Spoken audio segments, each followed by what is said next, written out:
अस्सलाम वालेकुम नाज़रीन। जुंगशाही रिपोर्ट। हुजूर Ahmad Brohi जुंगशाही night cricket tournament जो बाकायदा इफ्तिताह। यूसी कोहिस्तान सतभांगे 4 जे चेयरमैन बाबू गुलाम मुस्तफ़ा जोखियो पहिरियों बाल के शॉट हणी कयो, जंहिंसां टूर्नामेंट जी शानदार शुरूआत थी।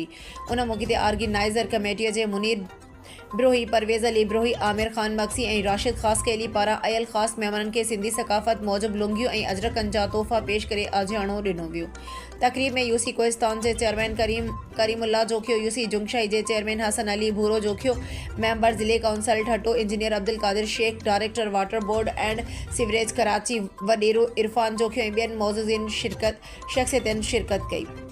पुरवकार तकरीब के खिताब कंदे चेयरमैन बाबू गुलाम मुस्तफ़ा जोखियो ऐं ॿियनि महिमाननि चयो त जुंगशाही में नाइट क्रिकेट टूर्नामेंट जे बानी मुनीर ब्रोही, परवेज़ ब्रोही ऐं संदसि टीम जस्ट लाइक आहे, जिन जुंगशाही कोहिस्तान जे माण्हुनि जे लाइ बहितरीन इवेंट मुनक़द करे नौजवाननि जे लाइ मुस्बत ऐं सेहतमंद माहौल फ़राहम कयो आहे। हिननि चयो त अहिड़नि रांदियुनि जे फ़रोग़ सां समाज में सेहतमंद फ़िज़ा क़ाइमु थिए थी ऐं नौजवाननि खे अहिड़नि इवेंटनि में भरपूर हिसो वठणु घुरिजे। उन मौक़े ते चेयरमैन किंग 11 ऐं कोहिस्तान 11 विच में दिलचस्प मुक़ाबिलो पिणु थियो, जंहिं दौरान छक्का हणंदड़ रांदीगरनि खे शाइक़ीन पारां कैश इनामनि सां नवाज़ियो वियो।